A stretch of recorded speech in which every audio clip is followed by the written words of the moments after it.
Chers visiteurs, bonjour. Je vous propose une balade dans la collection Siddhartha, qui est l'exposition que nous présentons cet été, avec 28 artistes différents sur un siècle d'histoire de l'art, de 1850 à 1950 environ. Et vous allez voir ce cheminement, le cheminement du regard de cette collectionneuse qui nous propose pour la première fois de présenter au public sa merveilleuse collection. La collection Siddhartha a réellement un fil rouge. C'est la raison pour laquelle nous l'avons appelé un certain regard, parce que c'est le regard d'une collectionneuse passionnée qui a choisi ses œuvres selon bien sûr sa sensibilité, mais aussi la sensibilité de chacun de ces 28 artistes qui sont réunis les uns aux autres par un fil rouge, celui du beau métier, de la sensibilité face à la nature ou face à un personnage. Et c'est toute cette histoire d'une sensibilité et de la peinture et comme de la sculpture qui l'a ému au point de vouloir réunir cet ensemble aujourd'hui. Alors le parcours commence avec Paul Cézanne, parce que Paul Cézanne, c'est vraiment celui qui a initié son regard, comme il a initié le regard de tous les artistes que nous allons voir. Et c'est la raison pour laquelle cet artiste est vraiment présent à chaque instant dans tous les étages de ce parcours que je vous propose, cette petite promenade. Donc nous commençons avec vraiment les prémices de l'impressionnisme, autour d'abord de Camille Corot, qui est vraiment la figure qui articule le milieu du XIXe siècle avec l'impressionnisme, avec donc un ensemble de paysages et de figures de cet artiste majeur. Cet artiste majeur qui a eu beaucoup d'importance aussi pour Camille Pissarro, que nous voyons ici. Camille Pissarro qui est vraiment aussi le père de l'impressionnisme. Lui qui disait « j'ai connu Corot et je l'ai passionnément admiré ». Et donc c'est la raison pour laquelle ces artistes sont ensemble dans cette salle, mais également avec un autre artiste important qui a regardé Camille Corot, qui était Giorgio Morandi, qui est un des axes majeurs de cette collection. Parce qu'il faut dire aussi que dans cette collection de peinture et de sculpture, il y a aussi des ensembles majeurs comme Morandi, comme Bonnard bien sûr, Matisse, mais aussi Cézanne. Donc ce parcours se poursuit avec bien sûr Boudin qui était dit le roi des ciels par Camille Corot. Donc c'est toute cette articulation qui se joue dans le paysage face au ciel d'Eugène Boudin, qui a aussi beaucoup inspiré Bonnard, qui est si cher au musée. L'exposition s'articule sur des thématiques avec toujours dans cette ère géographique entre 1850 et 1950. Et dans cette salle sont réunis un ensemble de personnages, de figures, à la fois un portrait magnifique de Renoir, de Mademoiselle Le Roll, un visage, une façon d'exprimer le visage très synthétique de Matisse. Donc il y a quand même un certain nombre d'années entre ces deux œuvres, mais c'est intéressant de voir aussi ce trait d'union qui les unit. Et bien sûr Berthe Morisot qui est l'une des femmes peintres de l'époque impressionniste qui est majeure, avec cette Jade de Lay qui était dans la chambre de Claude Monet. D'autres portraits, bien sûr, de Berthe Morisot et sa fille Julie. Et Eva González, une femme peintre qui était aussi dans l'atelier d'Édouard Manet, tout comme Berthe Morisot, et qui a montré qu'à cette époque déjà, des femmes se distinguaient par leur peinture qui était réellement majeure et qui a été très bien considérée à l'époque. Dans cette salle aussi, bien sûr, un dessin de Modigliani, un des premiers dessins de Jeanne Hébuterne, un très beau portrait de Van Gogh et ce dessin important de Pablo Picasso de l'époque rose. Pablo Picasso qui signe pour la première fois, l'une de ses toutes premières fois, Picasso sans le nom de son père, Ruiz Picasso. Donc on voit tout le sentiment, aussi la dimension du tragique dans cette petite gouache sur papier. Et enfin, dans cette salle trône ce très beau portrait collectif de Pierre Bonnard, qui est le portrait des demoiselles Natanson, un portrait à la fois classique, mais avec un renouveau au niveau de la représentation. Ces 4 jeunes filles ne regardent pas le peintre, donc ce n'est pas un portrait comme nous l'entendons aujourd'hui, mais il y a tout un croisement de regards, aussi une mise en abîme par l'usage du miroir, les ouvertures de portes, toute une composition que Bonnard va mettre en place petit à petit. Maintenant, au 4e étage, et ce qui est important dans cet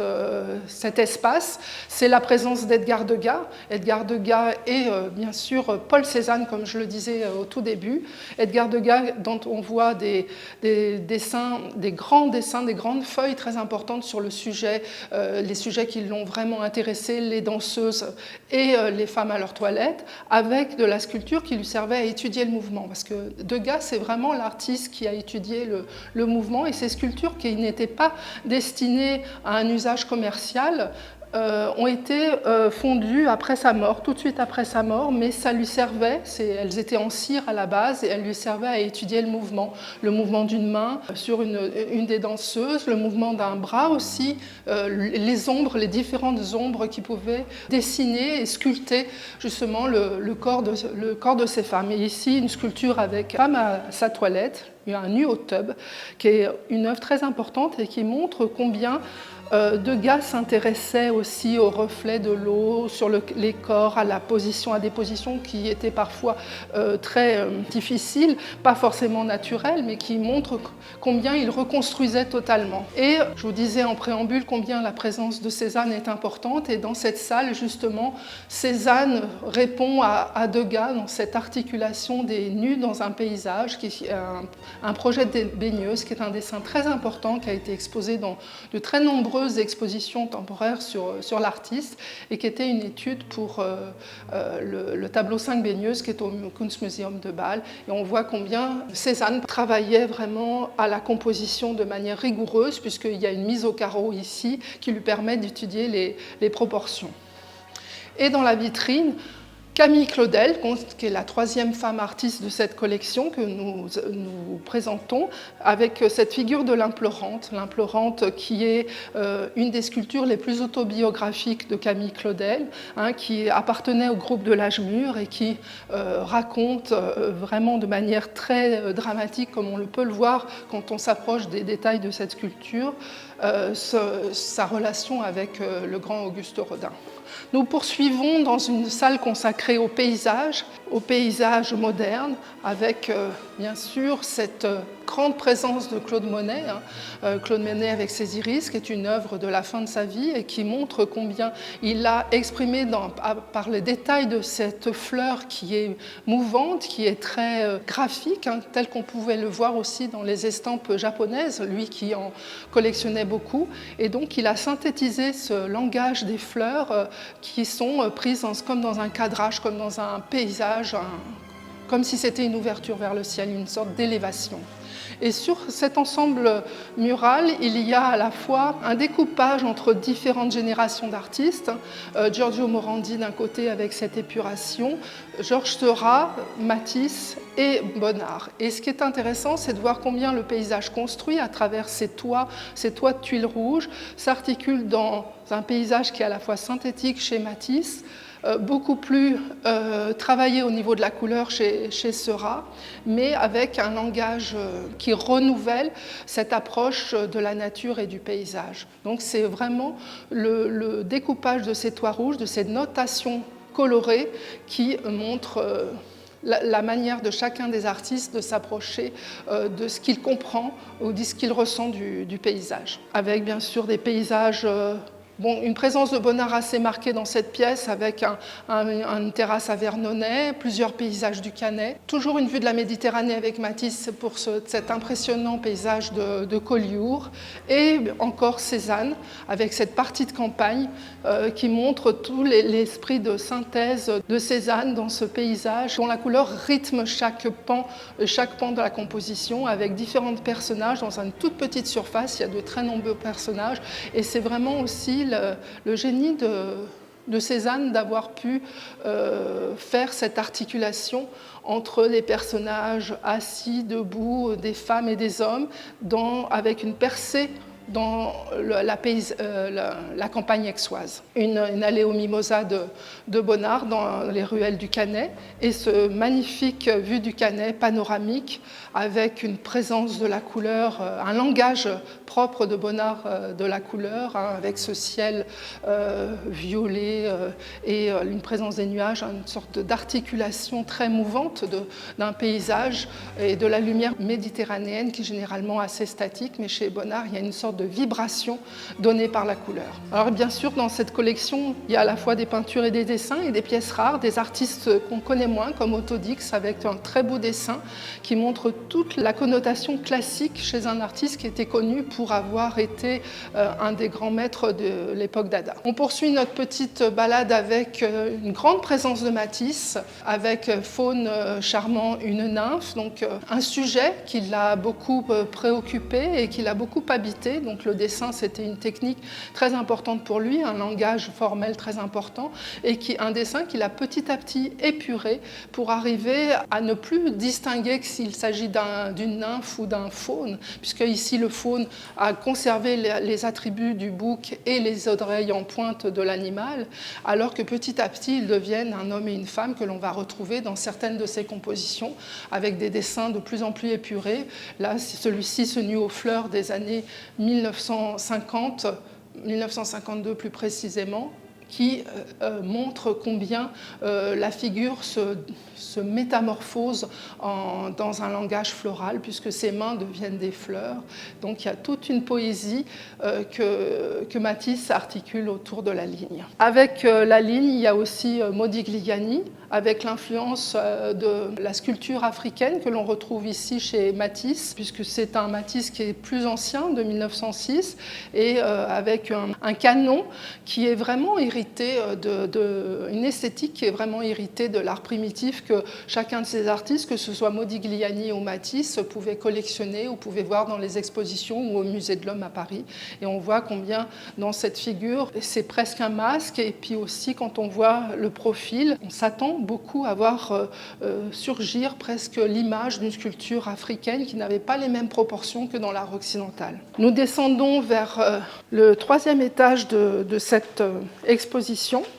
qui sera consacrée à l'intériorité, à la sculpture, au dessin et à l'intimisme. Mais avant ça, on avance un peu plus dans le temps avec cette présence d'Alberto Giacometti qui est importante, puisque ce buste de Giacometti est la première œuvre que notre collectionneuse a acquis, une collection assez récente, mais Giacometti est une personnalité très forte qui s'est beaucoup intéressée au regard, à la tête. Son discours était vraiment toujours fixé sur la représentation. Et ce qui est intéressant d'avoir mis en perspective avec ce dessin de Paul Cézanne